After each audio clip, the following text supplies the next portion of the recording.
본 사무엘상 17장 직전인 16장에는 하나님께서 다윗을 왕으로 기름 부으실 것을 사무엘 선지자에게 말씀하신 것이 기록이 되어 있습니다. 이새의 8번째 아들인 이 다윗은 막내둥이죠. 그가 왕으로 선택될 것은 아무도 예상하지를 못했습니다. 다윗 자손은 물론이거니와 그의 아버지 이새도 심지어 사무엘 선지자까지도 마찬가지였습니다. 하나님께서 다윗을 선택하실 때에 그 기준을 보신 것은 외모가 아니라고 말씀을 하셨습니다. 그러니까 그의 어떤 나타나는 모습, 또 신장의 크기, 이런 것들이 아니었습니다. 만일 그것을 본다면은 오히려 어린 막내둥이 다윗보다는 맏아들, 장자나 차자나 셋째 아들, 아주 훌륭한 형제들이 있었잖아요. 그들이 선택이 되었을 것입니다. 그러나 하나님은 다윗을 택하시면서 하나님 보시는 것은 사람과 다르다. 사람들은 외모를 보지만 하나님은 그 중심을 본다라고 하셨는데, 그 중심이란 단어를 영어로 보면 heart, H-A-R-T, 마음, 심장, 가슴을 의미하는 것이죠. 다윗이 왕으로 선택은 되었지만 그가 아직 왕위에 즉위하지 않았을 그때 블레셋 군인들이 이스라엘을 공격해 왔습니다. 이때 블레셋 군대는 가드 사람 아주 장대한 민족 중에 하나인 이 가드 사람 골리앗이라는 용장을 앞세우고 이스라엘을 위협했는데, 그는 거인이었습니다. 아주 키가 6규빗 한 뼘이라 했으니, 한 규빗은 보통 이 중지에서 팔꿈치까지의 길이거든요. 약 45cm. 그러면은 이 골리앗의 키를 이제 계산해 보니까요, 적어도 2m 70입니다. 보통 우리 사람 키 뭐 커야 180, 요즘 뭐 190, 200 정도면 굉장히 큰다고 보는데, 이 골리앗은 270cm, 그러니까 뭐 월등히 뛰어난 아주 건장하고 또 아주 외모로 볼 때는 장수였었죠. 이 사람을 앞세워 가지고 블레셋이 기세등등하게 공격을 해올 때 이스라엘 사람들은 그 앞에서 두려워 떨 수밖에 없었어요. 그더구나 이 골리앗은 머리에는 노소로 만든 투구를 쓰고 있었고, 몸에는 비늘 같은 갑옷을 입고 있었다고 그랬어요. 그 갑옷의 무게만 해도 노소로 만든 5,000세겔, 엄청난 무거운 옷을 입고 있었고, 그 다리는 이 보호하기 위해서요, 노소로 만든 각반을 쳤다고 그랬어요. 그리고 어깨 사이에는 노소로 만든 단창을 메었는데, 그 창 자루가 배틀째와 같이 컸다, 이렇게 기록이 되어 있고, 창은요, 날 하나의 그 무게가 600세겔 정도였었기 때문에 누가 감히 그 장수 앞에 나타날 수가 있었겠습니까? 그의 용모와 신장은 타의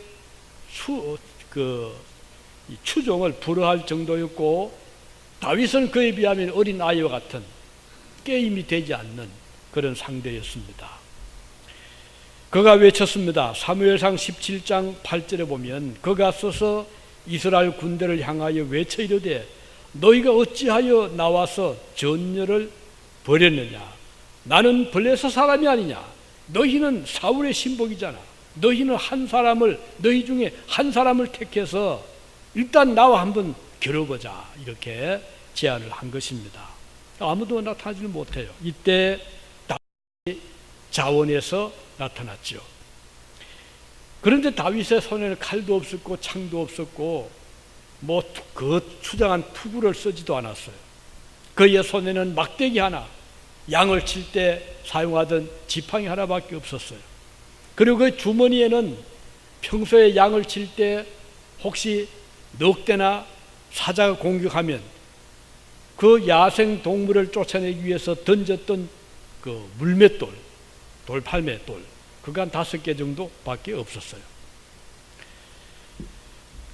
이것을 보면 참 너무 이쪽은 이스라엘 편은 허술하잖아요.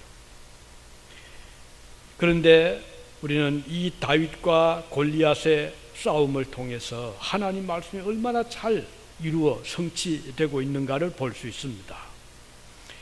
앞서 하나님께서 다윗을 선택할 때 나는 사람의 외모를 보지 않고 마음을 본다라고 하셨고, 오늘 이제 그 진가가 나타나고 있는 거예요. 하나님은 골리앗도 보셨잖아요. 골리앗의 외모도 보셨지만 그의 마음도 보셨어요. 골리앗의 마음에는 하나님보다는 자기의 그 힘을 의지하는, 그 가지고 있던 창이나 칼의 힘을 의지하는 그 마음을 하나님 보셨잖아요. 하나님 다윗의 마음도 보셨어요. 다윗의 마음에는 나는 칼과 창의 힘을 의지하는 것이 아니고 만군의 하나님 여호와의 능력을 의지하고 나간다 하는 그 마음을 하나님이 보셨어요.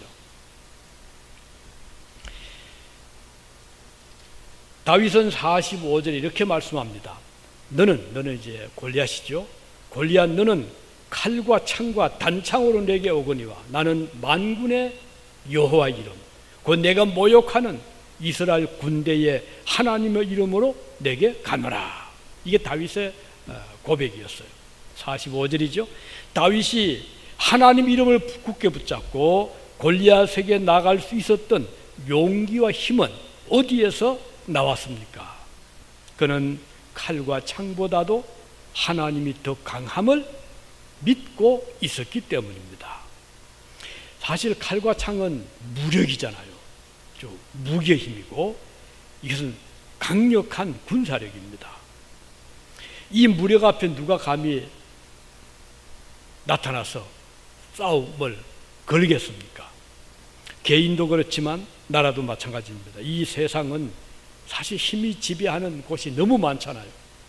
세계를 제패한 나라들을 보면 공통점은 그들이 강력한 군사 대국이었다는 것이에요. 과거 역사를 보더라도 바벨로니아, 에집트, 혼, 헬라, 로마 모든 나라들이 그 세계를 제패할 수 있었던 힘은 그들의 군사력이었습니다. 군인들이 강할 때 모든 세계를 제패했잖아요. 실제로 군사력이 약한 나라는 오래 지탱하지를 못했잖아요. 우리나라가 외세 침략 앞에 속수무책으로 당하여 나라가 망하게 된 원인은 군사력의 열세 때문이었어요. 일본이 한국을 점령하여 식민국가로 만들고 중국과 대부분의 아시아 나라를 지배했던 그 당시에 일본은요, 강력한 군사 대국이었어요. 우리 한국에는 창을 또는 활을 쏠 때 일본은 이미 조총, 이 화약으로 총알을 날리는 총을 가지고 있었거든요. 그러니 뭐 화살과 총알은 싸움이 안 되잖아요. 그러니 뭐 한국은 그냥 쓰러지고 말았습니다. 신식 무기가 없었어요. 이것을 알고 있었기 때문에 일본은 식은 죽먹기로 한국을 접수를 하고 말았죠. 그래서 조선 왕조가 멸망이 되고 1895년 8월 20일에 일본인 자객의 손에는 칼이 쥐어져 있었습니다. 그들은 당시 조선의 왕이었던 고종과 태자를 위협을 하고 왕비를 칼로 시해했습니다. 그리고는 그 시신을 불태웠어요. 힘이 없었던 조선은 외세에 의하여 왕위가 폐위되고 왕비가 살해되었습니다. 이것은 역사에 엄연한 사실입니다. 힘이 없는 민족이나 나라는 힘의 원리에 의해서 망하게 되었죠. 오늘 본문의 사건을 보면 아무리 다윗이 뭐 용맹이 특출하다고 해도 골리앗을 당할 수가 없는 그런 상황이잖아요. 골리앗은 체구가 적은 다윗이 아무 무장도 하지 않은 채 그 흔한 칼 하나 잡지 않고 나오는 것을 보고 기가 찼어요. 그는 이렇게 말합니다. 네가 나를 개로 여기고 막대기를 가지고 내게 나왔느냐 하고 신들의 이름으로 다윗을 저주하고 이르되 내게로 오라. 내가 내 고기를 공중어 새들과 들짐승들에게 주리라. 이게 골리앗의 호언장담이었어요.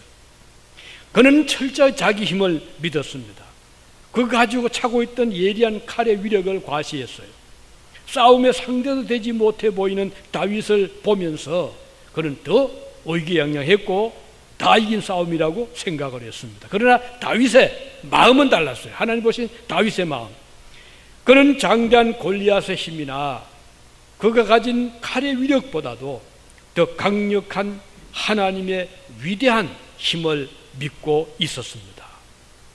칼과 창보다 더 성한 힘은 만군의 여호와 하나님의 이름이 있음을 그는 알고 있었죠. 칼을 휘두르며 목을 칠 기세로 나오는 골리앗을 맞이한 다윗은 이렇게 말합니다. 45절에 너는 칼과 단창으로 내게 오거니와 나는 만군의 여호와 이름 곧 내가 모욕하는 이스라엘 군대의 하나님의 이름으로 내게 가노라. 이게 다윗의 고백이었어요. 이 말은 다윗은 칼의 힘을 의지하지 아니하고 하나님의 능력을 의지하고 나아간다는 말입니다. 하나님께서는 이 다윗의 마음을 보셨어요. 그의 믿음을 받으셨습니다. 골리앗의 장대한 키나 힘에 대항하는 다윗의 마음속에 가지고 있었던 그 믿음을, 그래서 하나님은 외모를 보지 않고 마음을 보신다라고 말씀을 일찍이 하셨던 것이에요. 오늘날 많은 그리스도인들이 이 세상을 살아가면서 얼마나 세상 힘을 의지하고 있지 않습니까? 골리앗처럼 자기가 가지고 있는 무기를 앞세우려고 할 때가 많아요. 그들이 생각하는 무기가 뭡니까? 검력이 아닐까요? 나는 이만큼 재산이 있다. 뭐 큰 빌딩도 있고 엄청난 넓은 땅도 있고 그리고 뱅크에는 캐시들이 많이 있다. 이걸 굉장한 힘으로 생각하는 성도들이 오늘 얼마나 많습니까? 그것뿐인가요? 그들이 생각하는 무기는 명예가 될 수가 있잖아요. 권세가 될 수도 있고 빽이 될 수가 있습니다. 이 무기는 세상의 지혜가 될 수도 있고 세상 사람들이 믿고 있는 그 모든 것들이 그들을 보호한다고 생각하는 것은 오늘 크리스찬들의 참 불행입니다. 우리 신자들은 그런 것들을 힘으로 삼아서 안 돼요. 왜? 하나님은 그걸 보는 것이 아니고 마음을 보시는데 성도들의 마음속에 하나님 대신에 그런 것들을 가득히 채워 있으면 어떻게 되죠? 교만해집니다. 자만해지잖아요. 하나님보다도 그것들을 또 의지하게 되기 때문에 우리 성경에 보면요, 예레미야서 9장 23절에 말씀하기를 여호와께서 이와 같이 말씀하시되 지혜로운 자는 그 지혜를 자랑하지 말아라. 용사는 그 용맹을 자랑하지 말아라. 부자는 그 부함을 자랑하지 말라고 말씀하고 있는 것입니다. 왜냐하면 이런 것들은 성도를 진정으로 보호할 무기가 되지 못하기 때문입니다. 우리를 보호할 참된 우리의 방패는 무엇이죠? 바로 하나님 이름입니다. 그래서 다윗은 이걸 알고 있었기 때문에 골리앗이 지금 저렇게 강력한 힘을 의지하고 교만하게 나오지만 하나님은 너를 상대할 가치도 없을 만큼 강한 분이다 하는 것을 다윗은 알고 있었던 것이에요. 오늘 우리가 이런 믿음을 가지고 나간다면 그는 진정 용기 있는 용사가 될 수가 있는 것이에요.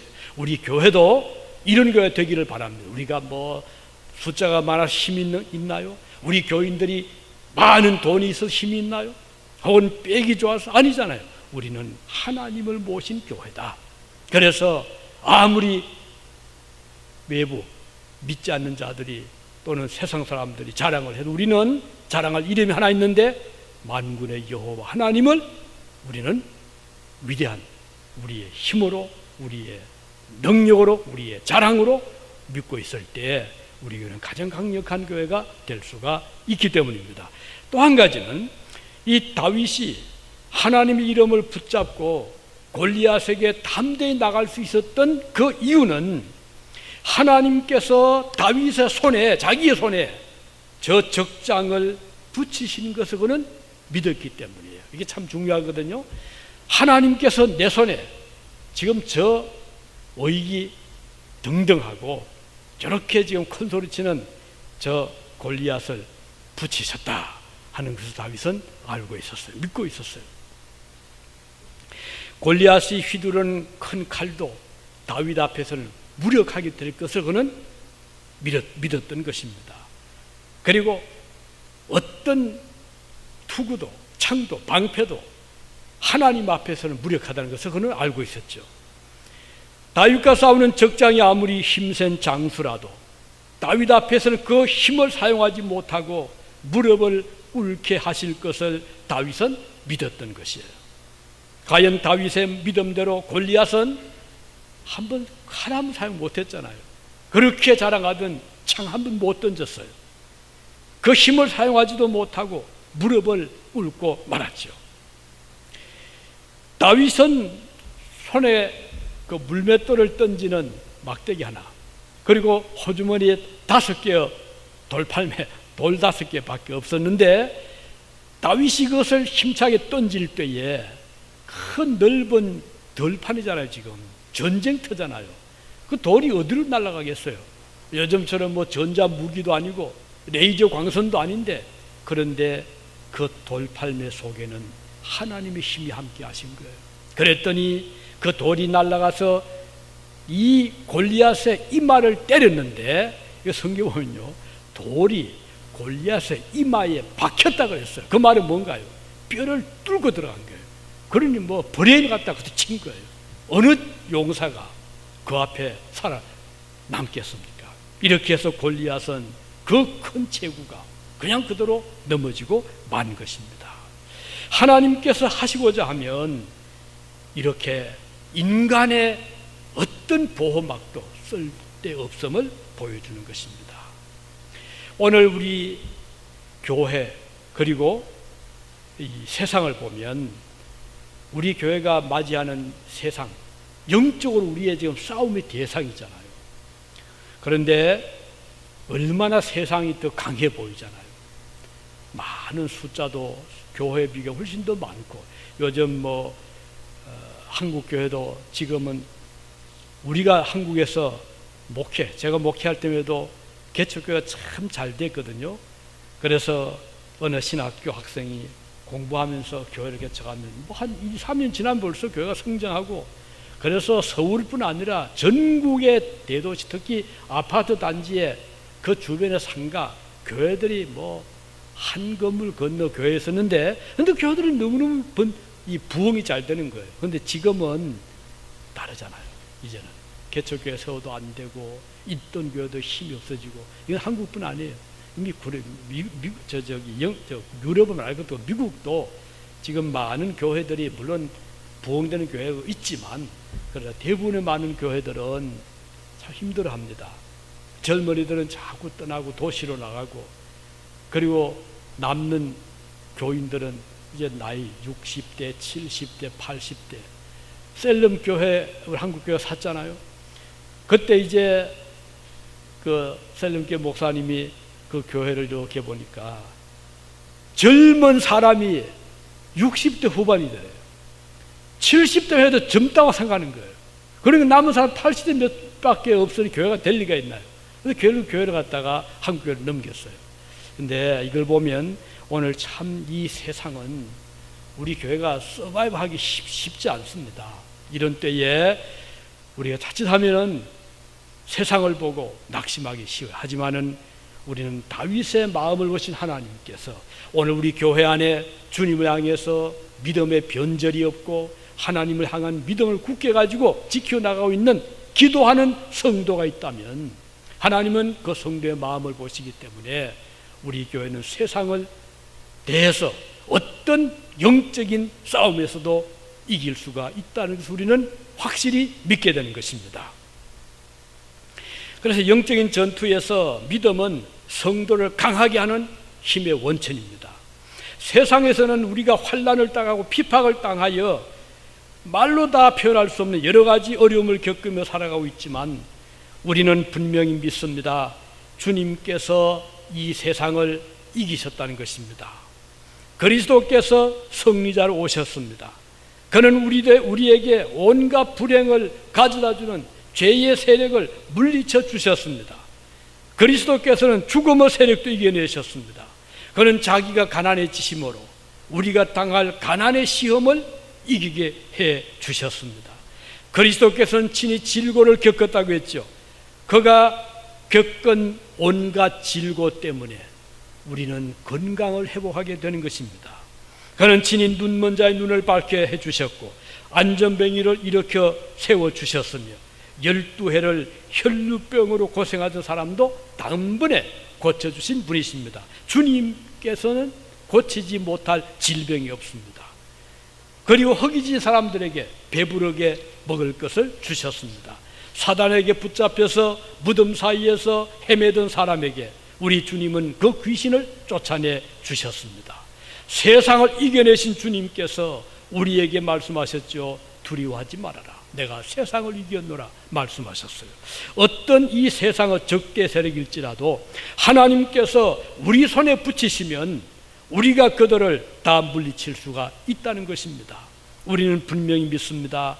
이 세상과 세상에 존재하는 모든 것들은 하나님께서 우리 손에 붙여 주신, 우리는 그들을 이길 수가 있다는 것입니다. 이것이 바로 다윗이 골리앗을 대할 때 가졌던 마음의 태도였어요. 오늘 우리도 세상 보고 두려워하지 말고 염려하지 말고 걱정하지 말고 무엇을 먹을까 입을까 염려하지 마세요. 주님이 기뻐하지 않습니다. 우리는 하나님께서 우리에게 필요한 것을 그때그때 주시는 우리는 믿는 자들이잖아요. 그래서 비록 이민자의 우리 이 적은 커뮤니티지만은 우리에게는 하나님이 계십니다. 하나님이 우리의 주인이 되시고 그분은 우리의 모든 삶을 책임지시는 분이시기 때문에 우리는 염려하지 않고 감사하는 마음으로, 두려워하지 않고 기뻐하는 마음으로 이민 생활을 기쁨으로 해나갈 수가 있는 것입니다.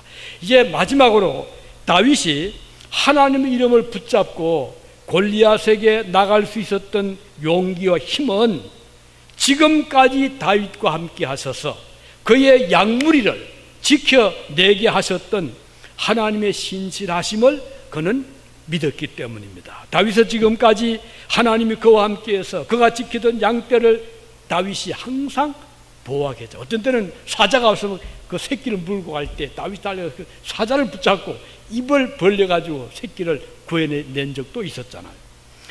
그때마다 다윗은 하나님께 감사했던 거예요. 주님이 나와 함께 하시는구나, 나에게 힘을 주시는구나. 그가 던진 물맷돌은 수없이 많은 이리떼들을 쫓아냈어요. 사자를 물리쳤습니다. 오늘 이 시간에는 적장 골리앗을 지금 무너뜨렸잖아요. 이것은 단순한 이론이 아닙니다. 믿음에 그치는 것이 아니고 실제로 다윗이 들에서 양과 함께 생활할 때 양을 해치려던 이리떼나 사자 등 야생동물들의 공격을 실제로 막을 수 있었던 힘이었습니다. 그는 그 하나님께서 오늘 이 골리앗과의 전쟁에서도 이기게 해주셨던 것이죠. 그러므로 그는 이 활과 창이 문제가 아니라는 것이죠. 만군의 하나님이 나와 함께 하시면 능히 골리앗을 물리칠 수 있을 것이라고 믿었던 것입니다. 그는 점점 가까이 다가오던 골리앗을 향하여 물맷돌을 힘차게 날렸을 때 신기할 정도로 그 돌은 골리앗의 그 급소를 정통으로 이마를 쳤던 것이죠. 그래서 다윗은 그 전쟁에서 대성을 거두게 된 것입니다. 이 골리앗은 미처 칼을 빼보지도 못하고 쓰러졌어요. 오늘 아무리 이 세상이 하나님을 대적하는 교회를 적대하는 세력이 무장을 하고 공격을 해도 하나님께서 막으시기 때문에 그 무기를 써보지도 못하고 무너지게 되는 것을 우리는 많이 보고 있어요. 무신론 정권이 있던 소련 공산당 정권이 무너질 때 그때는 아마 기억하실 거예요.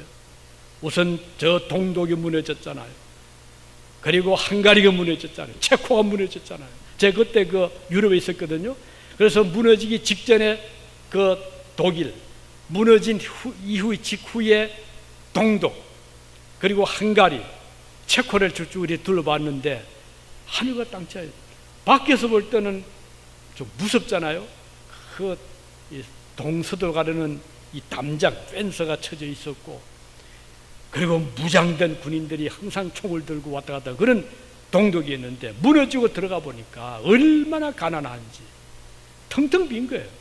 그리고 저 헝가리 체코 아이들, 어린 아이들이 담배 입에 물고요 구걸하고 이걸 보면서 저 허구였구나, 공산세계 허구였구나. 소련이 무너질 때 보세요. 얼마나 가난했습니까?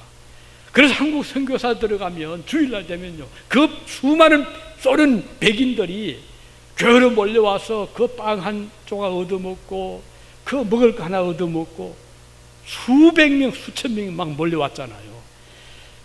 자, 소련이 무기가 없었나요? 핵무기가 없었습니까?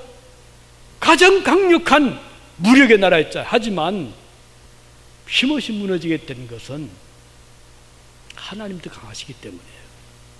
오늘 우리 그리스도인들이 세상 너무 의지하지 마세요. 세상에 사람들 좋아하는 거, 그 권력, 그 금력, 그 세상 사람들 좋아하는 것들 추구하다 보면 마음은 아무것도 없잖아요. 하나님은 뭘 보시죠? 그 사람 가진 재산을 보시나요? 그의 어떤 명예를 보시나요? 외모를 보시지 않잖아요. 주님이 보시는 것은 성도의 믿음입니다. 그 마음속에 무엇을 가지고 있느냐? 우리는 하나님을 믿는 신자들이 돼요. 이게 진정한 신자잖아요. 그렇게 될 때 하나님은 그를 선하게 인도해 주십니다. 잠언서 16장 9절에 보면 사람이 마음으로 자기 길을 계획할지라도 그 걸음을 인도하시는 분은 하나님이십니다. 하나님께서 인도해 가시는 거예요. 내가 아무리 계획을 세우고 내가 아무리 좋은 아이들 가지고 있어도 하나님께서 막으시면 한 걸음 못 나갑니다. 그런데 우리는 내 일을 잘 모르고 안 나가도 하나님께 맡기고 길을 의지하면 하나님이 그때그때마다 길을 열어주시고 인도해 주시고 형통하게 해주시는 거예요. 하나님이 도와주실 때 그렇게 되는 거예요. 그래서 자녀를 기를 때도 우리는 하나님을 의지합시다. 하나님께서 책임을 주시는 거예요. 이게 오늘 수현이 정인이 왔는데 쟤들 온 지 얼마 안 되잖아요. 그래서 사실 뭐 한국에서 제대로 영어를 합니까? 근데 학교도 가서도 뭐 말도 못하죠. 그래서 좀 걱정은 되지만 하나님을 그래 더 의지할 수밖에 없죠. 하나님 얘들이 와서 후회가 없어야 되고 여기 잘 적응해야 되는데 또 여기 미국에 태어난 아이들 얼마나 영어 잘하잖아요. 근데 와서 말도 못하고 어떻게 하나 그렇게 했는데 그래도 따라가고 적응도 하고 그리고 또 이번에 보니까 상장을 받아왔더라고요. 이 무슨 상이 했더니 이거 선생님 추천해서 준 상이라고. 추천을 왜 할까요? 선생님이 볼 때는 그 아이의 심성도 볼 테고 학습 태도 볼 테고 홈워크 제대로 하나 볼 테고 전체를 보고 추천하지 않겠습니까? 근데 이게 태어난 아이들부터 한반 20명 아이들의 상 다 주는 게 아니잖아요. 그중에 몇 사람 주는 거잖아요. 근데 이렇게 제대로 말도 잘 못하고 이런데도 격려도 해주고 참 너무 감사했어요. 하나님께서 우리를 보실 때 우리가 완벽해서 축복하는 게 아니에요. 우리 마음속에 주를 향한 간절함이 있을 때, 믿음이 있을 때, 기도를 할 때 주님이 그걸 높이 평가하는 것이지 우리가 뭐 잘하고 우리가 지혜가 많고 능력이 많아서 아닙니다. 하나님께서 보시는 것은 그 각인의 마음을 보신다. 그래서 우리 성도들의 마음이 우선 하트가 주님 보실 때 칭찬 들을 만한 마음이 돼야 됩니다. 어떤 마음인가요? 선한 마음, 배려하는 마음, 사랑의 마음, 겸손한 마음, 그리고 항상 상대를 높여주는 이런 좋은 마음 하나님 귀하게 보시잖아요. 그래서 우리 불신자들은 다르죠. 항상 자기가 최고가 돼야 되잖아요. 믿지 않는 자들이 자기가 제일 나야 돼. 그렇지 않으면 그 마음속에 시기, 질투, 온갖 모함을 하잖아요. 우리 신자들은 달라야 됩니다. 나보다 형제가 훨씬 더 선하구나. 칭찬해주고 배려해주고 우리 교인들 그래야 되거든요. 아무리 믿음 좋아도 배려가 없다면 주님이 기뻐할 수가 없는 거죠. 그래서 우리 성도 믿음 훈련을 잘 받아 항상 자기를 낮추는 겸손한 그리고 섬기는 어려운 일을 내가 맡아야 이런 마음 가져야 되지. 어려운 일은 당신하고 나는 쉽게 이건 성도의 마음은 아니잖아요. 그래서 우리 하나님께서 기뻐하시는 것은 마음이다. 우리의 선한 마음. 오늘 다윗과 골리앗의 이 싸움에서 하나님은 다윗 손을 잡아주었어요. 우리가 세상과 싸울 때 하나님이 우리 손을 잡아줄 수 있길 바라는 것이에요. 하나님께서 내 손을 잡아주기를 기도하시기 바랍니다. 언제